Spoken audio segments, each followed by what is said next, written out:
রাজীব খান তারপরে ওই জায়গায় কিডন্যাপ ছিল, রাজীব খানরে হাতুড়া দিয়ে মারছে, মারার পরে ওর গলায় ছুরি ধরে বলছে তোরই সুন্দরী বরে, হজরত বলছে তোর সুন্দরী বরে বল আর কি আমার 2 লাখ টাকা নিয়ে আসতে।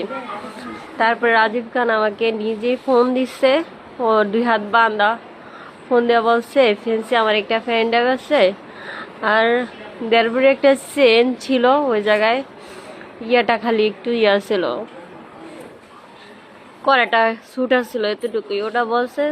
আর বলছে রনির কাছে আমার 20,000 টাকা আছে, রনির থেকে টাকা নিয়ে। তুই আমি রিমাপুরে জিজ্ঞাসা করলাম, আমি বলছি রিমাপু ইয়া রনি ভাইয়া কোথায়, কয় বাসায় নাই আর কি। তারপরে আমাকে বলছে 2টা ভাই আসতেছে তুমি আইসো, ছোট 2টা ভাই আসতেছে অটোতে। তা আমি আর কি আমি দরজা খুললাম 10টার পরে, দরজা খুললাম 9:45 প্লাস 10টার মতোই হবে, দরজা খুললাম। খোলার পরে তারপরে কি বললো আপনি রাজীবের ভাই না, বলছি জি। বলছে রাজীব ভাইয়ে বলছে আপনারা যাইতে, আপনার যেগুলো বলছে, তাই আমি বলছি ও মনে হয় এইভাবে কোনো জায়গায় কিডন্যাপ করছে না কি এরকমই যার পথে। তারপরে আর কি আমি বলছি রাজীব কোথায়, কয় মাদ্রাসায়। তারপরে মাদ্রাসা ছেড়ে একটু দূরে গেছে, আমি বলছি আমি এই জায়গা যাব না। তারপর রাজীব ভাই একটু সামনে, এরা বলে আমাকে আচুরা নিয়ে যাওয়ার পরে আর কি 2টা অটো ছেলে উঠিয়া দিল আমাকে হজরতের হাতে, হজরত। তারপরে বলছে যেগুলো আনতে বলছে আনছস। তারপরে আর কি দেড় একটা চেন আর একটা পেন ড্রাইভ আর আমার হাতে 10,000 টাকা ছিল, আমি এগুলা দিয়ে দিছি।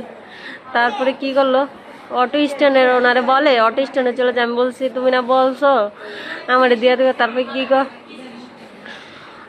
রাজীবে কইছে তোরে দর্শন করতাম, তোরে টাকার কাছে আমার বিক্রি করে দিচ্ছে, এটা নিয়ে আমার এগুলা সব কিছু ইয়া করে নিয়ে আমার মুখ চাপা দিয়ে গলায় ছুরি ধরছে আমার মেয়ের আর কি, মুখ চাপা দিয়ে তারপরে নিয়ে গেছে। নিয়ে তারপরে আগে আমাকে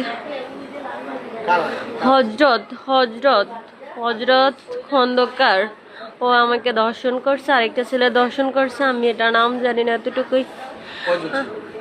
3 জন ছিল, 2 জন দর্শন করছে। আমি হজরত খন্দকারকে চিনি আর কাউকে চিনি না, এতটুকু। আর আমার মেয়ে চিৎকার দিছে, মেয়েকে চাপা এভাবে ধরে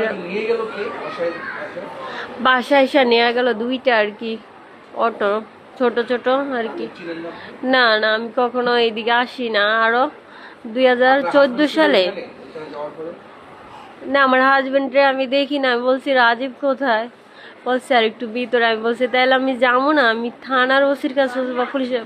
এটা আমি মোবাইলটা বাইর করার সাথে সাথে কি করছে চাপ দিয়ে মুখ পাশে ধরে গলায় ছুরি ধরে নিয়ে গেছে বাগানে নিয়ে আর কি।